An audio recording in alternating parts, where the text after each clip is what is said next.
He's on Mad Dog Unleashed. Glenn, welcome. How are you today, pal? What do you have for me?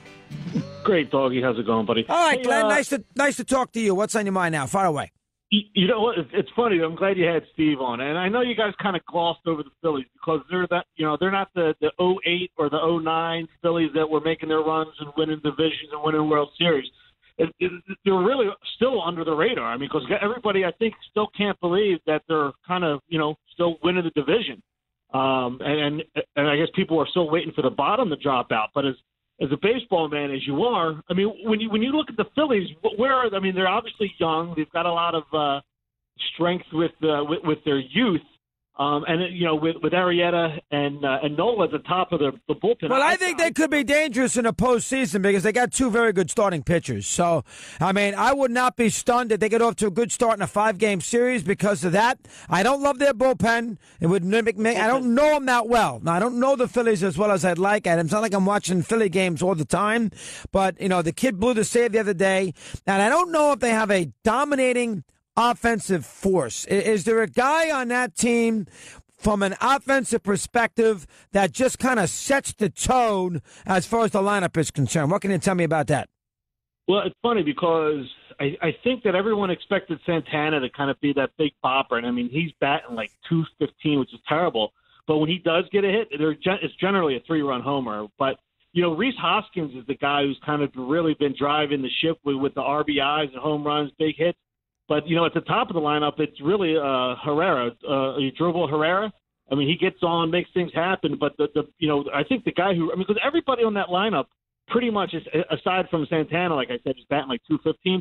Everybody on that lineup bats around, Yeah, it's just, they got a very interchangeable lineup. But is there a guy there? I mean, Hoskins is a guy there that I just, in a playoff series, he's going to scare the death out of me. Is there a guy there? I think Hoskins is. I mean, he's still young, obviously, but I mean, he's the guy who's been doing it ever since the All-Star break. I mean, coming out of a home run contest, he's been really lights out. I mean, he was hitting home run after home run in Cincinnati. He had a big series, had a nice some big hits against the Red Sox last week. And they're starting pitching, and the middle relief is good. It's just the closer really is dicey. So yeah, I mean, listen, I think the Phillies are an unknown entity, and that's a good call, Glenn. And I don't want to rule them out. And I think the National League is wide open, and I do like the top of their rotation. I'd be worried about the manager in a big game because they can blow these games. Doggy, because it's like all of a sudden, like on Monday, he blows the save on Monday. Well, Sunday he brought him in on the 7th inning to try to, he thought that was the most important part of the game, and he gives up a home run there in the 7th inning. So he's kind of doing some wacky things. I'm not, he's kind of been under the radar because they've been winning, but he pretty much blew the first weekend, the first weekend of the series for the Phillies with doing some crazy stuff.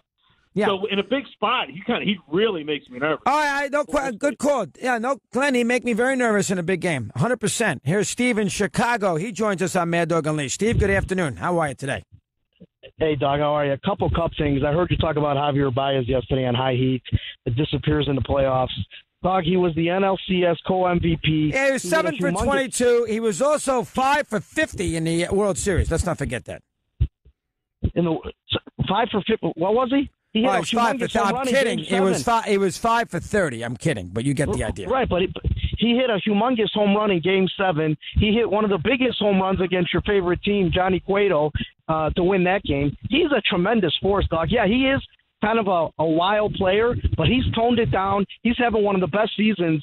I mean, now, Steve, you're the one who also called me this year and told me that Kyle Hendricks is essentially Ferguson Jenkins. Did you not? Hey, I absolutely did. I told you. What was he? 8-9 with a 4 ERA.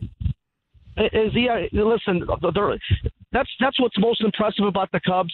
Okay, the Cubs are so deep; it's a joke. They're kind of sleepwalk through the season. You look up; they got the best record in the National League. They haven't gotten anything yet out of Chris Bryant.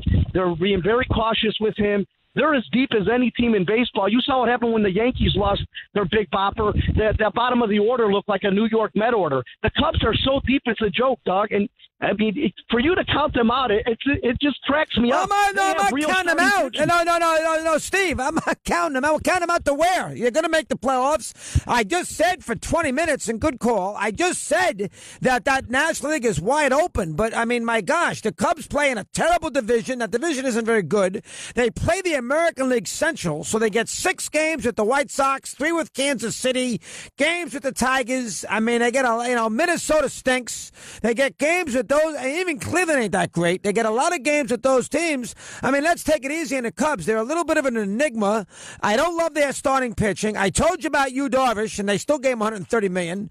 I mean, listen, they did a good job last year, and they won it 2 years ago. So nobody's going to think they won a playoff series last year, which may have been more about the Nationals than the Cubs anyway. But we're not going to. But and Baez has had a great year. I remember him flailing away many a time there 2 years ago in the postseason. Now, again, you're right. 7 for 22 in the NLCS. There you have it. We continue here on Mad Dog Unleashed. We're back after this.